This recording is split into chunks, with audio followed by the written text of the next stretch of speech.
Saudara, perebutan suara di lumbung suara terbanyak di Pilpres 2024 kini makin sengit.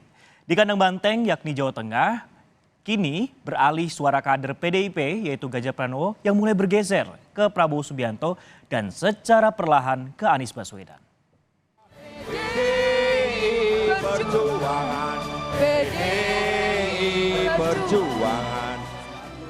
Jawa Tengah kandang banteng. Inilah yang selama ini dipercaya PDI Perjuangan dengan realita pada setiap pemilu sejak masa reformasi.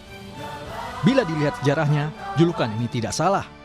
Dari pemilu 2004 sampai 2019, PDI Perjuangan senantiasa nomor 1 di Jawa Tengah. Dari puluhan sampai menyusut ke belasan peserta pemilu, suara PDI Perjuangan konsisten di nomor 1 meski mengalami pasang surut. 2004 dengan 24,9%, lalu turun di 2009 dengan 21,9% dan kembali turun 18,14%. Lalu naik lagi pada 2019 dengan 21,32%. Di pemilihan gubernur pun, Jawa Tengah senantiasa diwakili oleh kader PDI Perjuangan. Sebut saja awalnya Bibit Waluyo yang kemudian dikalahkan kader banteng juga Ganjar Pranowo pada 2013. Dan sang petahana Ganjar juga menang lagi di 2018. Tapi di Pilpres 2024, julukan kandang banteng rentan digugat. Sejak suara Ganjar turun di Desember 2023, 2 bulan jelang pemungutan suara Pilpres 2024 menurut survei Litbang Kompas.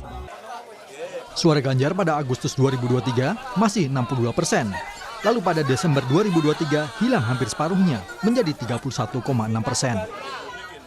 Suara ini berpindah sebagian ke Capres Prabowo Subianto yang pada Agustus 2023 di 19,6%, namun pada Desember bertambah menjadi 29,6%. Sementara suara buat Anies Baswedan juga bertambah dari 1,6% menjadi 4,1% pada Desember 2023. Masih ada suara yang pada Agustus sudah memilih Ganjar, kini tak bersikap pada Desember. Lalu, mengapa Jawa Tengah yang diperebutkan?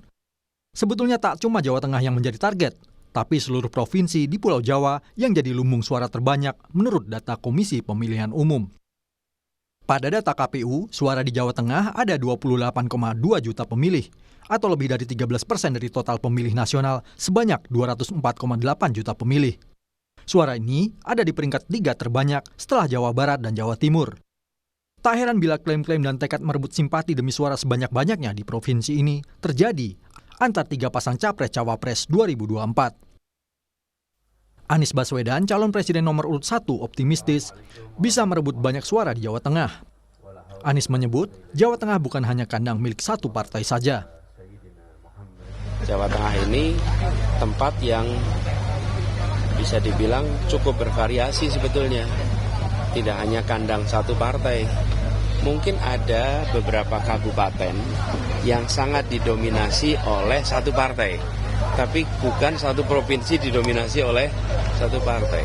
Kalau lihat ini banyak sekali. PKB itu punya kekuatan yang tidak kalah besar di Jawa Tengah. Jadi kami makin optimis kok dari perjalanan beberapa hari ini bahwa keinginan perubahan itu kuat sekali.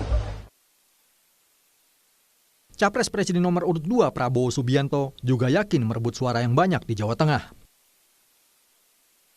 Kalau klaim kan sah, semua orang boleh klaim ya. Insya Allah nanti kita lihat. Dan Capres nomor urut 3 Ganjar Pranowo yang 2 periode jadi gubernur Jawa Tengah mengklaim masih berjaya di wilayah yang pernah dipimpinnya.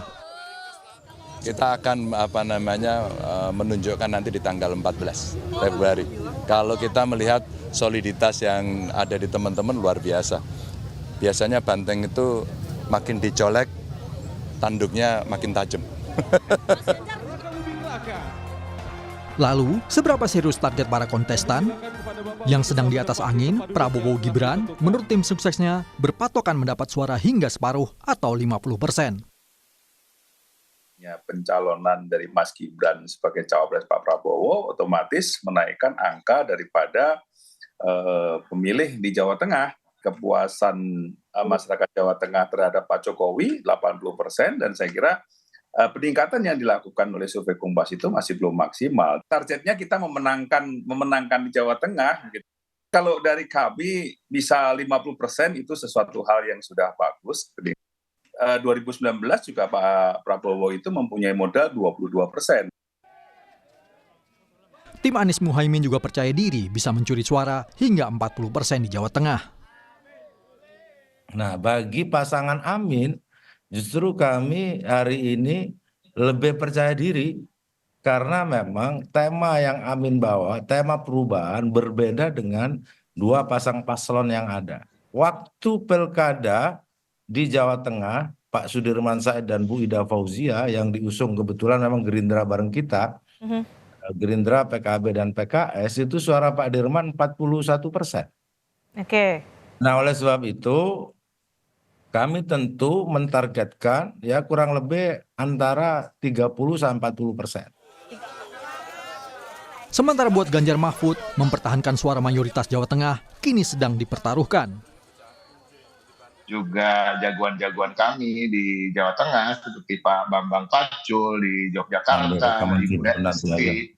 Nah, ini juga bekerja keras terus-menerus, tiada henti, dan bahkan kita melihat animo masyarakat juga mengarah ke kita.